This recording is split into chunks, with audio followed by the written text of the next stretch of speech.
एक मुस्लिम लड़की कैसे गौरक्षा का पद ऐसा ले गई और कैसे हो पाएगा, कैसे काम करेंगे? ऐसा कुछ नहीं है। ये पहली बार सरकार बदलने के बाद पहली बार किसी मुसलमान लड़की को गौरक्षा का पद दिया गया स्टेट प्रेसिडेंट का। बहुत खुशी की बात है, अमन का पहला निशानी मिला है। पहले लोग सोचते थे बीजेपी आरएस एंटी मुस्लिम है, अब आप खुद अपने आंख से देखिए जिस तरीके से मुझे पोस्ट मिला है। पहला इन्होंने बीजेपी साइड हो आरएस पहला बाहे फैलाया है मुस्लिम लोगों के लिए, हम सब एक है, हिंदू मुसलमान हम सब एक है। और रहा हम कभी ये मुसल जैसे कि नाकोदा मस्जिद के मौलवी साहब बोले थे कि गौ को राष्ट्रीय पशु ये कुर्बानी के टाइम की बात है घोषित किया जाए, तो उन्होंने इतना बड़ा अमन का बात कह दिया। तो मैं सारे मुसलमानों को कहना चाहूंगी कलकत्ता के पूरे वेस्ट बंगाल के कि जी हम हिंदू भाई बहनों को जो चीज से तकलीफ है वो चीज हम मुसलमान कभी नहीं करेंगे, एकता फैलाएंगे, अमन फैलाएंगे और मुझे पूरा सपोर्ट दीजिए गौरक्षा के लिए। राष्ट्रीय गौ रक्षा वाहिनी गौ सेवा संघ का पश्चिम बंगाल में संगठन विस्तार, मुस्लिम समाज को भी जोड़ा गया। शमशाद नवाजिश खान बने स्टेट माइनॉरिटी मोर्चा की अध्यक्ष। पश्चिम बंगाल में राष्ट्रीय गौ रक्षा वाहिनी गौ सेवा संघ ने अपने संगठन का विस्तार करते हुए एक महत्वपूर्ण कार्यक्रम का आयोजन किया। इस अवसर पर संगठन ने गौ सेवा और गौ संरक्षण के साथ साथ सामाजिक एकता का संदेश देते हुए मुस्लिम समाज के लोगों को भी संगठन से जोड़ने की पहल की। कार्यक्रम के दौरान शमशाद नवाजिश खान ने राष्ट्रीय गौ रक्षा वाहिनी गौ सेवा संघ के स्टेट माइनॉरिटी मोर्चा की अध्यक्ष नियुक्त किया गया। इसके अलावा देवाशीष दत्ता और सत्यम राउत समेत कई पदाधिकारियों की मौजूदगी रही। इस कार्यक्रम में state observer Vikram Ghosh, state president Amal Kumar Bhunia, vice president CA Anindya Mitra, state minority cell के अध्यक्ष इब्राहिम मोल्ला और संगठन के नेशनल जनरल सेक्रेटरी बाबन घोष विशेष रूप से उपस्थित रहे। इस अवसर पर सभी पदाधिकारियों ने कहा कि संगठन का उद्देश्य केवल गौ सेवा और गौ संरक्षण तक सीमित नहीं रहेगा, बल्कि समाज के हर वर्ग के साथ मिलकर विभिन्न सामाजिक कार्यों में सक्रिय भागीदारी निभाई जाएगी। उन्होंने कहा कि संगठन राष्ट्र निर्माण, सामाजिक सद्भाव, सेवा कार्यों, जन कल्याण के क्षेत्र में भी अपनी महत्वपूर्ण भूमिका निभाएगा। संगठन के नेताओं ने यह भी कहा कि पश्चिम बंगाल में गौ हत्या रोकने, गौ संरक्षण को बढ़ावा देने और समाज में आपसी भाईचारे और सौहार्द को मजबूत करने के लिए सभी समुदायों को साथ लेकर कार्य किया जाएगा। বাহিনী গৌসেবা সংঘ এটি একটি বৃহত্তম সংগঠন, প্রায় 30 থেকে 35 বছর উত্তর ভারতে এটা ব্যাপক বিস্তার লাভ করেছে। হিন্দি বলে মূলত হরিয়ানা, পাঞ্জাব, গুজরাট, ইউপি ব্যাপক বিস্তার এবং ব্যাপকভাবে কাজ করছে এবং বিভিন্ন সরকারি প্রকল্প যেখানে ইনভলভ আছে, প্রাইম মিনিস্টার থেকে রাষ্ট্রপতি আমাদের প্রেসিডেন্ট পর্যন্ত ইনভলভ হয় সব প্রোগ্রামে।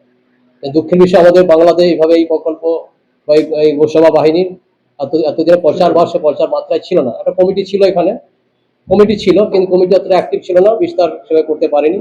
যাই হোক, সরকার চেঞ্জ হওয়ার পর নতুন সরকার এসেছে এবং তারপরেই আমাদের দিল্লি নেতৃত্বে যারা আছেন মুসলিম মাইনরিটি সেল এবং গোরক্ষা বা রাষ্ট্রীয় গোরক্ষা বাহিনীর দুটো সেলেরই দুটো ইউনিটেরই যে কেন্দ্রীয় নেতৃত্ব আছেন, তারা নতুন চিন্তাভাবনা করে পশ্চিমবঙ্গে গোমাতাকে একটা গণ আন্দোলনে পরিণত করার জন্য গোমাতা গো সেবাকে একদম গ্রাম লেভেলে যারা তৃণমূল স্তরে পৌঁছানোর জন্য তারা উদ্যোগ নেন এবং তারা রাজ্যকে আমাদের একটা চিন্তা ভাবনা করে আমাদের কমিটি তৈরি করে দেওয়া হয় এবং আমাকে দায়িত্ব দেওয়া হয় অ্যাজ এ স্টেট প্রেসিডেন্ট হিসাবে, মানে মেন উইন্সে মাইনরিটি সেলে ওনাকে দায়িত্ব দেওয়া হয় এবং আমরা সেভাবে কাজ শুরু করেছি। তো লাস্ট তিন মাস হলো আমরা কাজ শুরু করেছি, দায়িত্ব পেয়েছি। এই 3 মাসের মধ্যে থেকে যেভাবে আমরা প্রত্যেকটা ডিস্ট্রিক্ট, প্রত্যেকটা বুথে, প্রত্যেকটা এলাকায় যে মানুষের সাড়া পাচ্ছি আমরা অভিভূত এবং বিশেষ করে আমরা ধন্যবাদ দেব ওয়েস্ট বেঙ্গলের প্রশাসনকে। টোটাল সমস্ত লেভেলে প্রশাসন এবং চিফ সেক্রেটারি থেকে হোম সেক্রেটারি, ডিজি থেকে সমস্ত সঙ্গে আমি কথা বলেছি। সবাই ব্যাপকভাবে সাংঘাতিকভাবে আমাদেরকে পাশে থাকছে এবং পাশে থাকছেন, হেল্প করছেন।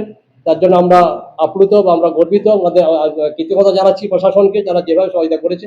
আমরা গত 11 জুলাই 12 জুলাই প্রোগ্রাম করেছি এবং যে প্রোগ্রাম আমার এই বয়সে গোমাতা নিয়ে ওয়েস্ট বেঙ্গলে এই ধরনের প্রোগ্রাম কখনো হয়নি। মানে যে 11 জুলাই আমরা কেন্দ্রীয় নেতৃত্বকে সঙ্গে নিয়ে এসে প্রায় ধরুন 250 থেকে 300 ফোর হুইলার কার আমাদের র্যালি করে আমরা এসেছিলাম। ওনাদের ওখানে এয়ারপোর্টে আমরা রিসিভ করলাম এবং সুশৃঙ্খলভাবে total airport to Mahishbadan district office আমরা গ্রিন করিডোর পেয়েছি। গভর্নমেন্ট আমাদের প্রশাসন গ্রিন করিডোর করে আমরা নিয়ে আসতে পেরেছি। প্রায় 1000 খানিক আমাদের সমর্থক ছিল সেই গাড়ির মধ্যে বিভিন্ন যেতে। আমরা সেদিনই আমাদের এই স্টেট অফিসে আমরা দ্বারোদ্ঘাটন করি এবং ওনারা সবাই উপস্থিত ছিলেন, এসে দাঁড়ানো হয়েছে এবং তারপরের দিন আমাদের নিউটন রবীন্দ্রতীর্থ ভবনে আমাদের একটা ডেলিগেটস মিট ছিল। সেখানে আমাদের এই মুহূর্তে আমাদের ওয়েস্ট বেঙ্গলে আমরা যে মানে হিসাব করি 70 থেকে 75 হাজার আমাদের সমর্থক এই মুহূর্তে তৈরি। কিন্তু আমরা যেহেতু রবীন্দ্র তীর্থ ভবনে আমাদের ক্যাপাসিটি ছিল 200 এবং আমাদের কেন্দ্রীয় নেতৃত্বের নির্দেশ ছিল যে আমরা প্রশাসনকে বা সাধারণ মানুষের হ্যারাসমেন্ট না করে যারা সক্রিয়ভাবে আমাদের সঙ্গে যুক্ত আছেন, যারা আমাদের কর্মকর্তা, তাদেরকে নিয়ে 200-250 জনকে নিয়ে আমরা এখানটা গেট টুগেদার করেছিলাম। সেখানে সমস্ত মঠ, মিশন, সাধু সন্তান, এসএস রামকৃষ্ণ মিশন থেকে শুরু করে ভারত সেবাশ্রম এবং রহরাং বিভিন্ন মিশনার থেকে তারা এসেছিলেন, ইস্কন থেকে এসেছিলেন। তারা এসে তাদের গোমাতা সম্বন্ধে তাদের জ্ঞান, তাদের বিচারধারা, চিন্তাধারা আমাদেরকে দিয়েছেন। আমরা সমৃদ্ধ হয়েছি তাদের চিন্তাধারা থেকে। প্লাস আমাদের কিছু বিশিষ্ট মানুষজন উপস্থিত ছিলেন। এই করে মোটামুটি আমরা তাদের দিক নির্দেশ নিয়ে এবং সঙ্গের ভাবধারা, সঙ্গের যে নীতি আদর্শ নিয়ে আমরা চলছি। এখানে বলে রাখি, এটা কোনো পলিটিক্যাল প্ল্যাটফর্ম নয়, এটা সম্পূর্ণ অরাজনৈতিক প্ল্যাটফর্ম, এটা সোশ্যাল প্ল্যাটফর্ম, সামাজিকভাবে মানুষকে পরিষেবা দেওয়ার জন্য একটা প্ল্যাটফর্ম। এখানে কোনো কেউ ঘুরে ফেলবেন না। আমরা প্রত্যেককে কেউ না কেউ কোনো রাজনৈতিক দলের সমর্থন হতে পারি, সেটা তার যা থাকতে পারে। কিন্তু যখন আপনি এই সংগঠনের চেয়ারে বসবেন, এই সংগঠনের ব্যানারে থাকবেন, তখন কিন্তু আপনি নন পলিটিক্যাল একজন মানুষ। সেখানে কোনো দলের নিয়ে কারণে আলোচনা করা যাবে না। আমার থাকতে পারে আমি কোনো দলের সমর্থক, সেইটা যখন আমি অন্য জায়গায় থাকবো তখন নিশ্চয়ই তার চিন্তাধারা করব।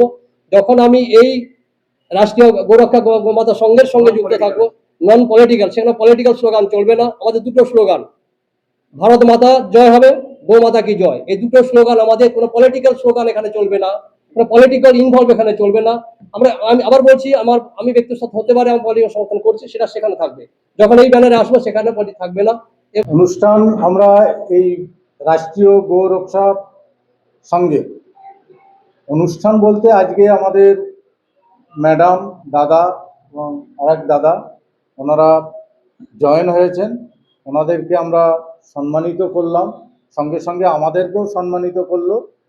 অমল ভূঁইয়াজি উনি পুরোটাই আপনাদের বলে দিয়েছেন। আমরা এই বাংলায় এমন একটা কালচারে চলে এসেছি যে মনে কোনো সংগঠন মানে হয়তো রাজনৈতিক সংগঠনে থাকলে ভালো পয়সা কামাবো, ভালো করবো, এরকম একটা প্রত্যেকের নেশা আর কি জন্মে গিয়েছে। কিন্তু আমরা যদি অরাজনৈতিক কাজকর্মের সঙ্গেও থেকে সোশ্যাল কাজ করেও যদি আমরা গভর্নমেন্টের সাপোর্ট পাই, সেটা ভালো না আমাদের রাজনৈতিক কাজকর্মটা ভালো? আমরা যদি প্রশাসনিক সাপোর্টটা ভালো পাই, তাহলে সেই যাতে এখন একটা সরকার চলে গিয়েছে, দেখেছেন যে প্রত্যেকে সেখানে যারা বদমাইশি করেন আর বলেন যে ভালো কাজ করেছে, কেউ কোনো দিকে দেখছে না। যারা চলে গিয়েছে তাদের উপরে ডিম ইট এরকম সব ছড়িয়ে চলেছে। কিন্তু আমরা চাই না যে এই বাংলায় এইরকম হোক। আমরা ভালো কাজ করতে চাই, আমরা সুন্দর মানুষের জীবন গড়তে চাই এবং তারা সঠিক রাস্তায় চলুক, এই বলবো। আমি ইমদাদুল ইসলাম, রাষ্ট্রীয় গোরক্ষা বাহিনী গো সেবা সঙ্গে ভাইস প্রেসিডেন্ট, মুসলিম প্রকোষ্ঠে। আমাদের বোথ প্রেসিডেন্ট এত সুন্দরভাবে আপনাদেরকে এই বিষয়ে তথ্য দিয়ে বুঝিয়েছেন। এর উপরে আর কিছু বলার আছে বলে মনে নেই, কিন্তু দুটো বিষয় বলার দরকার। যে আমাদের মধ্যে যে কালচারটা দীর্ঘ 15 বছর ধরে মানুষের মধ্যে ঢুকে আছে, যে একটা ধর্ম দিয়ে আর একটা ধর্মকে ছোট করা বা বড় করা, তো সেই জায়গাতে মানুষের কাছে একটা মেসেজ দিয়ে দেওয়া যে আমাদের পরিচয় হবে কোনো ধর্মের সঙ্গে নয়, আমাদের পরিচয় হবে আমরা ভারতীয়। এই ভারতীয় পরিচয় নিয়ে আমরা ভারতবর্ষের মানকে বিশ্বর কাছে তুলে ধরা, এটাই হচ্ছে আমাদের এই স্বেচ্ছাসেবী সংস্থা তথা রাষ্ট্রীয় গোরক্ষা বাহিনী গো সেবা সংঘের মেন আদর্শ। সঙ্গে সমাজসেবা করে মানুষকে মূল স্রোতে ফিরিয়ে আনা, এটাই হচ্ছে আমাদের পুরো টিমের একটা एजेंडा বা आदर्श। पहला बात सभी को प्रणाम मेरा, ठीक है। गौ माता की जय। और दूसरा चीज़, जो हमको ये इतना बड़ा दायित्व मिला, तो 2 दिन हुआ अभी दायित्व मिलते हुए, और बड़े बड़े दादा लोग यहाँ पर बैठ के इन लोग का प्रवचन हमने सुना, इन लोग के साथ मिल के काम करने का हमको सौभाग्य प्राप्त हुआ यहाँ पर। और रहा सवाल कि देखिए, गौ सेवा करना हमारा धर्म है, हाँ।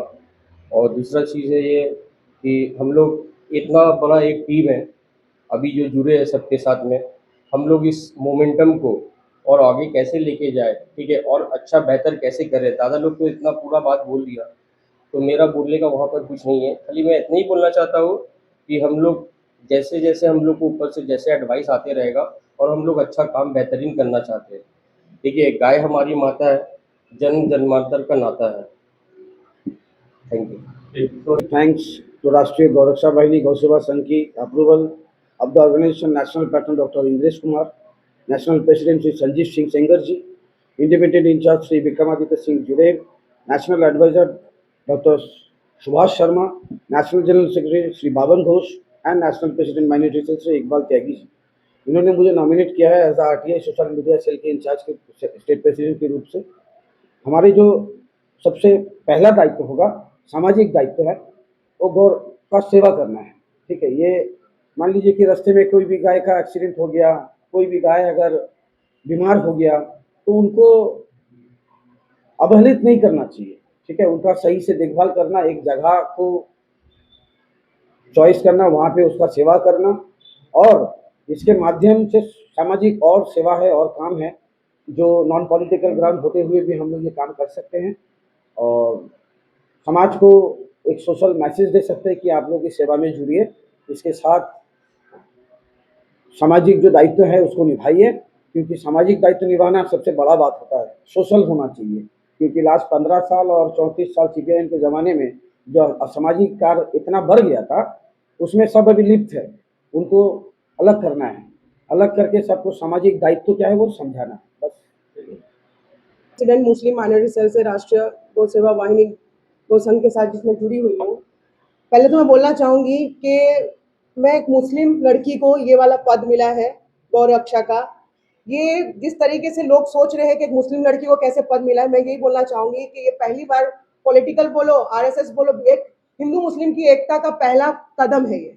एक मुस्लिम लड़की को गौ रक्षा का पद मिला है, तो इसे जितना भी, मैं कोई एंटी मुस्लिम नहीं हूँ, लोगों को कभी कभी लगता है मेरा नाम शमशाद नवाजिश खान है, तो इसका मतलब ये है कि एक मुस्लिम लड़की कैसे गौ रक्षा का पद ऐसा लेगी और कैसे हो पाएगा, कैसे काम करेंगे, ऐसा कुछ नहीं है। ये पहली बार सरकार बदलने के बाद पहली बार किसी मुसलमान लड़की को गौ रक्षा का पद दिया गया स्टेट प्रेसिडेंट का। बहुत खुशी की बात है, अमन का पहला निशानी मिला है। पहले लोग सोचते थे बीजेपी आरएसएस एंटी मुस्लिम है, अब आप खुद अपने आंख से देखिए जिस तरीके से मुझे पोस्ट मिला है। पहला इन्होंने बीजेपी साइड हो आरएसएस पहला बाहें फैलाया है मुस्लिम लोगों के लिए, हम सब एक है, हिंदू मुसलमान हम सब एक है। और रहा हम कभी ये मुसल, जैसे कि नागोदा मस्जिद के मौलवी साहब बोले थे कि गौ को राष्ट्रीय पशु, ये कुर्बानी के टाइम की बात है, घोषित किया जाए, तो उन्होंने इतना बड़ा अमन का बात कह दिया। तो मैं सारे मुसलमानों को कहना चाहूंगी, कलकत्ता के, पूरे वेस्ट बंगाल के, कि हम हिंदू भाई बहनों को जो चीज से तकलीफ है वो चीज हम मुसलमान कभी नहीं करेंगे। एकता फैलाएंगे, अमन फैलाएंगे, और मुझे पूरा सपोर्ट दीजिए गौ रक्षा के लिए। और मेरा नाम शमशाद, नाम एक बंगाली लड़की हूँ, पहले मेरा सरनेम सरकार था, मैं खान से शादी की हूँ, मैं बंगाली हूँ। लोग मुझे सोचते कभी मैं दिल्ली की हूँ, कभी मैं इकबालपुर की पैदाइश हूँ, हुगली जिला की लड़की हूँ, আমি বাঙালি। তো আমি সব মুসলিম হিন্দু সবাইকে বলছি পুরো কলকাতায় আমরা এক হয়ে এই গৌ রক্ষা দলে এক এক করে মেম্বার আসুক, পুরো মুসলিম মেম্বার এক এক করে জয়েন হোক। সব হিন্দুদের মন থেকে এই জিনিসটা যেন বেরিয়ে যাকে কোনো মুসলিম কে এই গৌ রক্ষা করতে পারে না, যে জিনিসটা ওদের ভাবনাতে ঠেস পৌঁছাবে সেই জিনিসটা আমরা মুসলমানরা করব না। আমরা সব এক থাকবো। জয় হিন্দ, জয় ভারত और जय गौ माता, भारत माता की जय। Chartered accountant. আমি গোরক্ষা সেবা গোরক্ষা বাহিনীতে ঢুকে সদ্য নমিনেটেড হয়েছি এবং আমার উপাধি হয়েছে রাজ্য উপাধ্যক্ষ রেগুলেশন অ্যান্ড প্ল্যানিং। আমাকে যে দায়িত্ব দেওয়া হয়েছে সেটা হচ্ছে রেগুলেশন প্ল্যানিং। তো গোরক্ষা এবং গো সেবার সাথে সাথে আমাদের যেটা মূল চিন্তাধারা সেটা হচ্ছে কৃষি সমাজ, অর্থাৎ কৃষি বন্ধু।